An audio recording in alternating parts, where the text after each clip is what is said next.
the impact of the consequences of their decisions, Mr. Speaker. And there are many such examples, Mr. Speaker. There are many other things that we could speak about. Lastly, you know, Mr. Speaker, just in mentioning how these decisions are increasingly becoming the norm, actually, rather than the exception.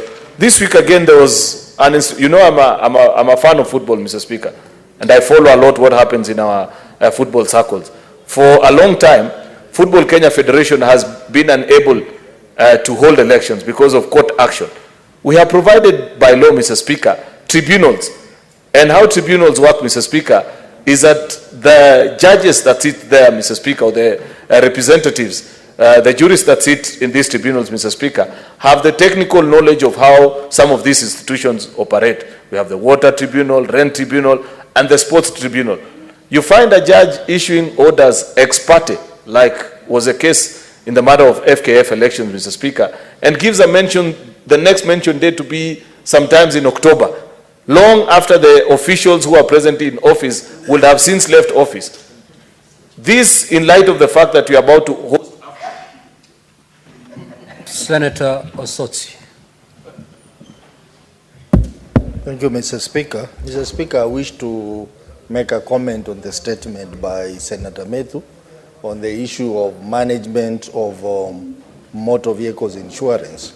I think, Mr. Speaker, this statement is timely, and I would encourage the committee concerned, Committee for Roads and Transportation, to take keen interest on that matter, because it's an issue affecting many other counties, and if they can extend to include the management of motor vehicles in various garages. Mr. Speaker, in many counties we have many of the county vehicles which are stored in various garages. Some of the vehicles the issues are very minor, but they have been kept in garages for so long and nothing is being done. So I would wish that that statement includes the issue of motor vehicles which are kept in various garages across the country.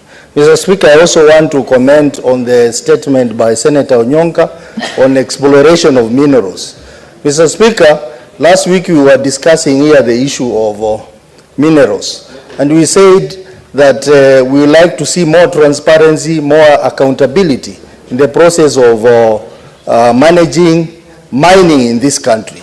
Mr. Speaker, exploration is a serious matter, and we have companies which are exploring minerals which are not following procedures. They come and claim they are exploring, but in the real sense they are actually mining. One of the companies is Shanta Gold, which is exploring gold in the boundary between Vihiga and Siaya. But in the true sense, they are actually mining gold, and they are taking advantage of the people. There is no public participation, there is no proper engagement, there is no CSR. Mr. Speaker, I think this is a very serious matter, and I thank Senator Onyonka for bringing up this matter, and the committee concerned should dig deeper into this matter so that such companies which exploit our people are brought to book and action is taken against them. Mr. Speaker, I support. Senator Chiranke.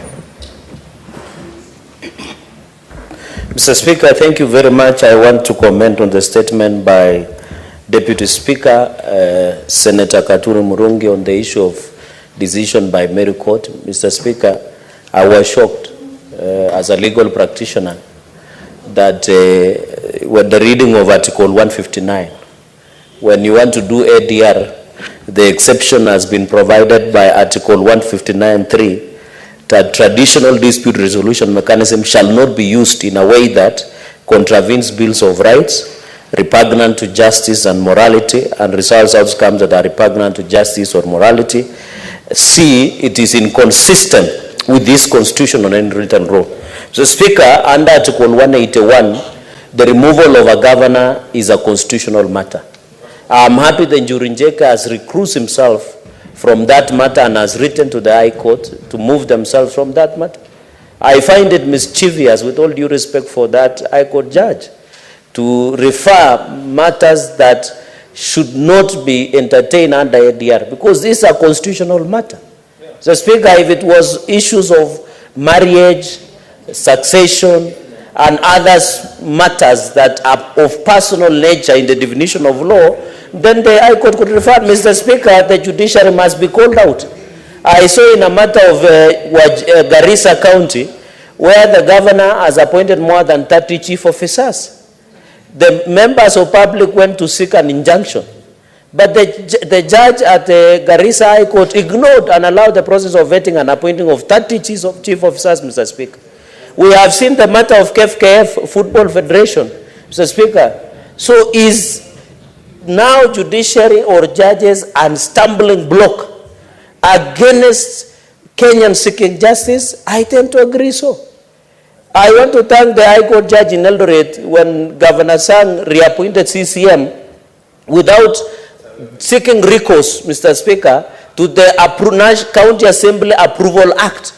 The High Court ordered him to do vetting again, Mr. Speaker. And therefore, those cases must be occupied. Senator Richard Onyonka.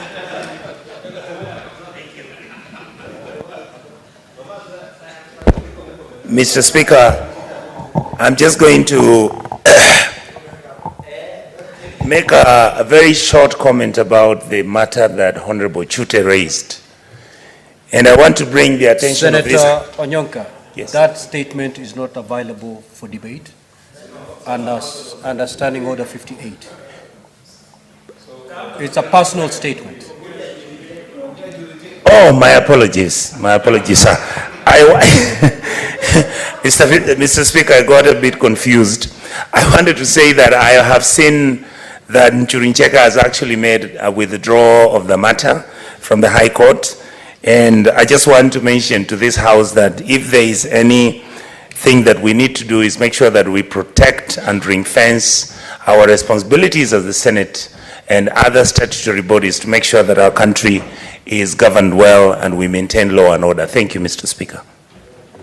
Senator Gloria Oroba. Thank you, Mr. Speaker. I would like to make a comment on the Deputy Speaker's statement with regards to the county government of Meru and the issues that they're having there, Mr. Speaker. My sentiments to this is that it appears that other parties, including the judiciary, feels that the Senate perhaps does not know the work that we have been mandated to do, Mr. Speaker. And in that essence, I would like to call upon the Committee of Devolution, because we do have a committee here that is in charge of devolution.